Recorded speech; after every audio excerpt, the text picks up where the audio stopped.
نحمدہ و نصلی علی رسولہ الکریم۔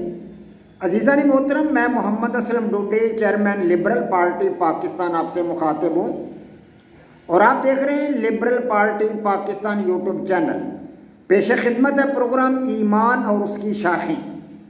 عزیزان محترم، آج کا موضوع ہے سابقہ موضوع کی طرح ایمان کی پانچویں شاخ یعنی رسولوں پر ایمان، اور عنوان ہے رسول اللہ صلی اللہ علیہ وآلہ وسلم کی حیات مبارکہ۔ عزیزان محترم، جب قریش اور بنو بکر نے آپ صلی اللہ علیہ وآلہ وسلم کے ساتھ کیا ہوا معاہدہ صلح حدیبیہ توڑ دیا اور بنو بکر نے حرم شریف کے اندر داخل ہو کر بنو خزاعہ کا خون بہایا اور قریش نے بنو بکر کی پوری مدد کی اور بھیس بدل کر بنو خزاعہ کو قتل کرتے رہے، تو اس صورتحال کے پیش نظر بنو خزاعہ کا ایک سردار عمر بن سالم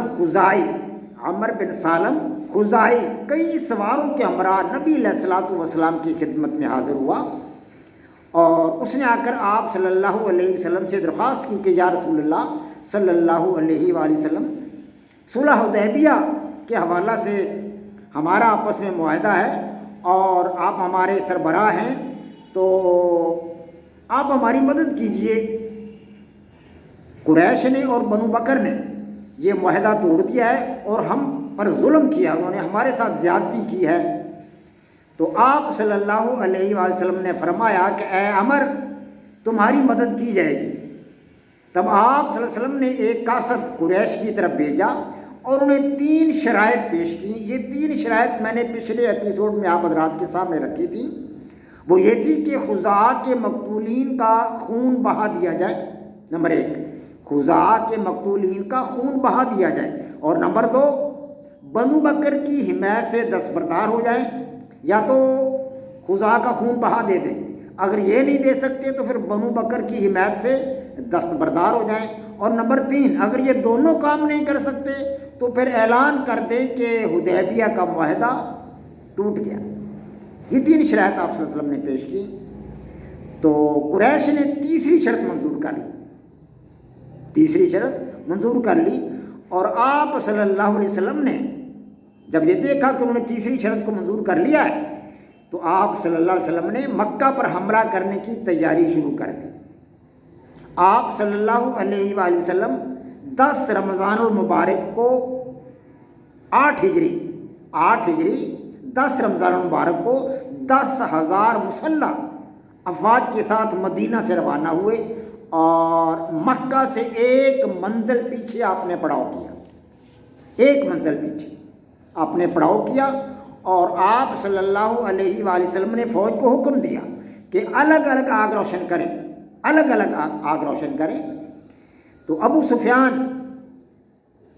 نے جب دیکھا کہ جگہ جگہ آگ روشن ہے، مختلف مقامات پر دور تک آگ روشن ہے، آگ جل رہی ہے، تو وہ باہر نکل کر اس نے دیکھنے کی کوشش کی کہ یہ آگ کیسی اور کیسے جل رہی ہے، کون جلا رہا ہے یہ۔ وہ جب باہر نکلا تو مسلمانوں کے ہاتھوں گرفتار ہو گیا۔ گرفتار جب ہوا تو اس نے اسلام قبول کر لیا، سمجھدار آدمی تھا، اس کو پتہ تھا کہ اب ان کا مقابلہ تو میں کر نہیں سکتا، اس نے اسلام قبول کر لیا۔ حضور صلی اللہ علیہ وآلہ وسلم نے اپنے چچا حضرت عباس رضی اللہ تعالیٰ عنہ سے فرمایا کہ ابو سفیان کو پہاڑ کی چوٹی پر کھڑا کر دو، اور قبائل کی فوجیں اب ابو سفیان کے سامنے سے گزرنے لگی۔ 10,000 افواج قبائل کے دستے ابو سفیان کے سامنے سے اس کے آگے سے گزر رہے تھے، ایک کر کے قبائل کے دستے اس کے آگے سے گزر رہے تھے۔ ایک قابل دید منظر تھا، بڑا پرجوش منظر تھا۔ نعرہ تکبیر کے جلو میں تکبیر کی آواز بلند کرتے ہوئے مسلمان قبائل کی صفیں اور قافلے جوق در جوق ابو سفیان کے آگے سے گزر رہے تھے۔ قابل دید نظارہ تھا۔ ابو سفیان یہ نظارہ دیکھ کر ششدر اور حیران رہ گیا اور متعجب رہ گیا۔ حضور صلی اللہ علیہ وآلہ وسلم نے اعلان فرما دیا تھا کہ جو شخص ہتھیار ڈال دے، نمبر 1 ہتھیار ڈال دے، نمبر 2 ابو سفیان کے گھر میں پناہ لے لی، کیونکہ ابو سفیان مسلمان ہو چکا تھا، وہ تو اب مسلمانوں کے ساتھ تھا، اسلام اس نے قبول کر لیا تھا۔ تو نمبر 2 ابو سفیان کے گھر میں جو شخص پناہ لے لی، اور نمبر 3 مسجد میں داخل ہو جائے، اور نمبر 4 یا اپنا دروازہ بند کر لے، تو اس کو امان دی جائے گی، اس کے ساتھ لڑائی جھگڑا نہیں ہوگا، اس کے ساتھ جنگ نہیں ہوگی۔ تو ایک آدھ معمولی جھڑپ کے سوا کوئی مقابلہ کرنے کے لیے نہ آیا۔ حضور صلی اللہ علیہ وآلہ وسلم نے مکہ فتح ہونے کے ساتھ ہی سب سے پہلے حجر اسود کو بوسہ دیا، حجر اسود کو بوسہ دیا، پھر ناکہ پر سوار ہو کر آپ نے طواف کیا۔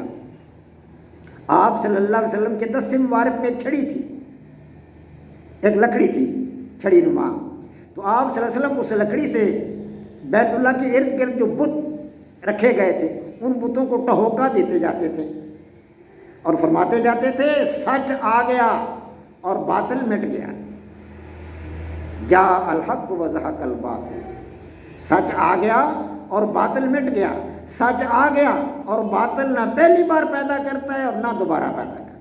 آپ ٹہوکا دیتے اور بت گر جاتا، آپ ٹہوکا دیتے اور بت گر جاتا۔ 360 بت جو خانہ کعبہ کے اطراف میں پڑے تھے وہ تمام کے تمام اوندھے گر پڑے۔ اللہ اکبر۔ مسجد حرام میں قریش کی صفیں نظر آ رہی تھی، آپ صلی اللہ علیہ وآلہ وسلم نے دروازے کے بازوؤں کو پکڑ کر خطبہ ارشاد فرمایا۔ پھر آخر میں آپ صلی اللہ علیہ وسلم نے پوچھا، اے گروہ قریش، آج تم مجھ سے کس قسم کے سلوک کی توقع کرتے ہو؟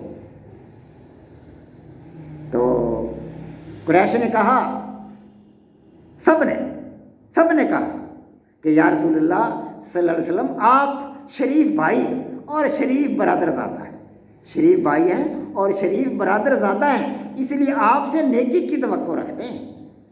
بس آپ صلی اللہ علیہ وسلم نے فرمایا، آج تم پر کوئی الزام نہیں، اے اہل مکہ، آج تم پر کوئی الزام نہیں، جاؤ تم سب آزاد، رحمت للعالمین۔ اس طرح مکہ فتح ہوا۔ وما علینا الا البلاغ۔ پاک فوج زندہ باد، پاکستان پائندہ باد۔